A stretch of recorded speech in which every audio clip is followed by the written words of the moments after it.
അധ്യാപകനായതുകൊണ്ട് തന്നെ ജാനുവരി, ഫെബ്രുവരി, മാർച്ച് മാസം നല്ല തിരക്കാണ്.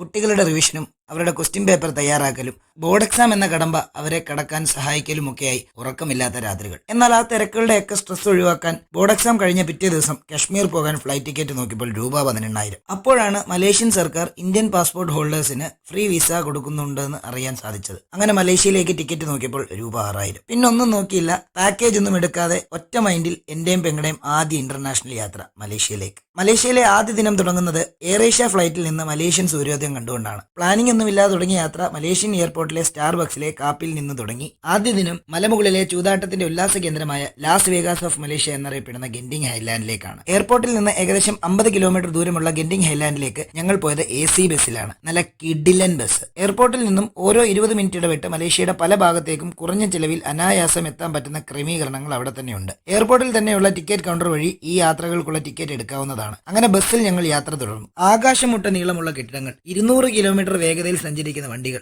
ഏക്കറുകൾ വിസ്തൃതിയിൽ പരന്നു കിടക്കുന്ന പള്ളികൾ, ടോൾ ബൂത്തുകളും ഒക്കെ കടന്ന് ഞങ്ങൾ ചെന്നത് ഗെൻഡിംഗ് ഹൈലാൻഡ്സിന്റെ അടിവാരത്തെ ബസ് ഹബായ അവാനയിലേക്കാണ്. ഇവിടെ നിന്ന് കേബിൾ കാർ വഴി മുകളിലേക്ക് കയറാനാണ് പ്ലാൻ ചെയ്യുന്നത്. വാഹനങ്ങൾ വഴിയും അവിടേക്ക് പോകാൻ കേട്ടോ. സ്റ്റാർബക്സിലെ കാപ്പിയിൽ പ്രഭാത ഭക്ഷണം ഒതുക്കാൻ തയ്യാറാവാത്ത ഞാൻ ലോകപ്രശസ്ത ബ്രാൻഡായ ടെക്സാസ് ചിക്കന്റെ അവാനയിലെ ഔട്ട്ലെറ്റിൽ നിന്നും അവരുടെ കയ്യൊപ്പായ സെസ്റ്റി ക്രഞ്ച് ബർഗർ ഓർഡർ ചെയ്തു കഴിച്ചു. കൗതുകമായി തോന്നിയത് കൂൾ ഡ്രിങ്കിന്റെ ഈ റീഫില്ലബിൾ മെഷീനാണ്. ഡൈനിങ് ചെയ്യുന്ന എല്ലാ കസ്റ്റമേഴ്സിനും പെപ്സി, 7up, സ്പ്രൈറ്റ് ഒക്കെ ആവശ്യത്തിനനുസരിച്ച് കൊതി തീരുവോളം കുടിക്കാം. അവധി ദിവസമായതുകൊണ്ട് തന്നെ ടിക്കറ്റ് കൗണ്ടറിൽ നല്ല തിരക്കായിരുന്നതുകൊണ്ട് ക്ലൂക്ക് എന്ന മൊബൈൽ ആപ്പ് വഴി പ്രാതൽ കഴിച്ചുകൊണ്ടിരിക്കുമ്പോഴാണ് ഗെൻഡിംഗ് ഹൈലാൻഡിലേക്കുള്ള കേബിൾ കാറിന്റെ ടിക്കറ്റ് ബുക്ക് ചെയ്യുന്നത്. 2 മണിക്കൂർ ക്യൂവിന് ശേഷം കേബിൾ കാറിൽ കയറി നേരെ മുകളിലേക്ക്. അതിൽ നിന്നും പുറത്തേക്ക് നോക്കുമ്പോൾ കാണാനാകുന്ന കാഴ്ചകൾ നല്ല കിഡിലൻ കാഴ്ചകളാണ്. മൂന്നാറിനെയും വയനാടിനെയും ഒക്കെ ഓർമ്മപ്പെടുത്തുന്ന പ്രകൃതി ഭംഗി കണ്ടുകൊണ്ടിരുന്നപ്പോൾ 4600 അടി മുകളിൽ സ്ഥിതി ചെയ്യുന്ന ഒരു ചൈനീസ് ടെമ്പിളിന്റെ കാഴ്ചകൾ കണ്ടു.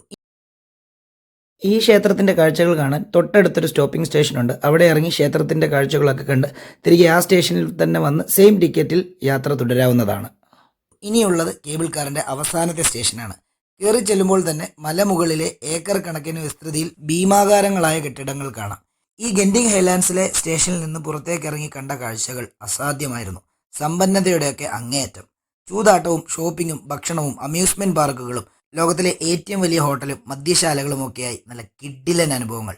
ആ കാഴ്ചകളൊക്കെ അടുത്ത വീഡിയോയിൽ നിങ്ങളിലേക്ക് എത്തിക്കുന്നതായിരിക്കും എന്ന് പറഞ്ഞുകൊണ്ട് ബൈ ഫ്രം ഫുഡി ബൈ.